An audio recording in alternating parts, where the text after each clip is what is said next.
की हा फक्त एका वाढवांचा प्रश्न नाही किंवा एका जिल्ह्याचा प्रश्न नाही, तर हा संपूर्ण कोकणाच्या अस्तित्वाचा प्रश्न आहे. कारण आपण सगळेजण हे एका संस्कृतीमध्ये जोडली गेलेली माणसं आहोत. ह्या महाराष्ट्रात कोकणच जे काही आहे ते मला वाटतं की जिथे गाव संस्कृती आता टिकून आहे. बाकी ठिकाणी होती, पण तिथली ह्या शहरीकरणाने आणि विकासाने संपून टाकलेली आहे. पण आता आमच्या लोकांनी जे काही वाचवलेलं कोकण आहे ते तरी निदान वाचवण्याची जबाबदारी, आणि माझ्या समोर बसलेली सगळे माता भगिनी असतील, ज्येष्ठ लोक आहेत, अगदी पाटील साहेब, त्यांचं तर आता बरीच वर्ष ते आंदोलन करतात आहे. खरं बघायला गेलं तर आता ह्यांच्या सगळ्यांचं जगून झालेलं आहे. पण हे सगळं चाललंय कोणासाठी? तर ह्या तरुण पिढीसाठी चाललेलं आहे. आपल्या तरुण पिढ्या ज्या आहेत त्यांनी ह्या आंदोलनांमध्ये खूप सक्रियपणे सहभागी घेतला पाहिजे. आज आपलं हे सरकार निवडून येतं देवा धर्माच्या नावावरती मतं मागून.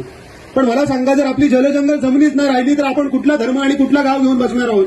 तर त्याच्यामुळे खऱ्या अर्थाने आधी आपली गाव, जलजंगल जमीन, गावदैवत, देवराहाटी, गाव रहाटी वाचवणं, इथल्या देवराया वाचवणं आणि इथल्या शंकुतलासारखे जे अधिष्ठान आहेत, आपल्या पूर्वजांनी ज्याला देव मानलं त्या समुद्राला वाचवणं, तो किनारपट्टी वाचवणं म्हणजेच देव आणि धर्म वाचवणं आहे. त्यामुळे चुकीच्या पद्धतीने लोकांना काहीतरी सांगून त्यांच्यामध्ये ही काहीतरी नकोती पद्धतीने देवाधर्माची समजूत निर्माण करणं आणि केवळ भगवा धर्म किंवा केवळ हिंदी भाषिक आणि केवळ एक राष्ट्र एक धर्म अशा पद्धतीचं काहीतरी एक वेगळ्या पद्धतीचं चक्र जे काही चालू आहे त्यात तरुण न अडकता त्यांनी या मातीतला, या शेतीतला, या मासेमारीतला, या इथल्या दलित आदिवासी मच्छीमारांच्या चळवळीचा धागा बनून त्यांनी खऱ्या अर्थानं ही निसर्ग धर्म वाचवण्याच्या चळवळीमध्ये आज एकत्र येण्याची गरज आहे. आणि त्याच अनुषंगाने मी इथे आलेलो आहे.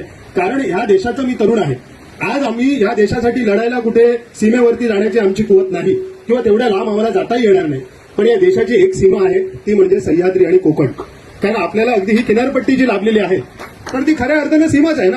कारण हे जर कोकण जे आहे म्हणजे सह्याद्री आहे, अडवतो पाऊस म्हणून महाराष्ट्रात पाऊस पडतोय, देशात पाऊस पडतोय, ना तर पाऊस कुठून पडणार आहे? तर तो जो भारताला पाऊस अडवणारा सह्याद्री हा एक प्रकारे भौगोलिक रक्षक आहे. म्हणजे ह्या सृष्टीचा जो काही ही सह्याद्री पर्वत रांगा आहे, ही किनारपट्टी आहे, त्याचं महत्व ओळखून छत्रपती शिवाजी महाराजांनी सुद्धा आरमार जे काही ह्या देशाची किनारपट्टीला उभं केलं. कारण या देशाकडून सगळी आक्रमणं जी आहेत ती बाहेरून येणार आहेत आणि त्याच्यासाठी किनारपट्टीचं रक्षण खूप गरजेचं आहे. म्हणजे हा कसाब वगैरे जे काही आला होता तो ह्या कोकण किनारपट्टी जी आहे ती सुरक्षित शासनाला ठेवता आली नाही किंवा त्यावेळेस जे काही झालं तो प्रकार आपण बघितला. पण आता खरं तर भीती कसाबची नाही, आता तर खरी भीती आहे ह्या भांडवलदारांची, अदानी अंबानीची भीती मला वाटते. कारण ह्यांची आक्रमणं ही फार भयानक आहेत. ही आक्रमणं काही थेट गोळ्या घालणारी नाहीये.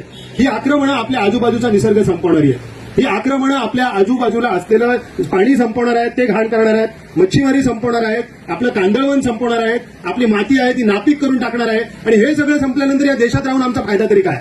तर त्याच्यामुळे ही आक्रमणं रोखण्यासाठी तुम्ही सगळे ह्या देशाचे रक्षक म्हणून इथे जे काही तुम्ही गेले अनेक दिवस जे काही धरणे आंदोलनात बसला आहात, तर तुम्हाला एक कोकणी माणूस म्हणून तुम्हाला सपोर्ट द्यायला तुमच्यातलाच एक माणूस म्हणून आज मी इथे माझ्या टीम बरोबर आलेलो आहे.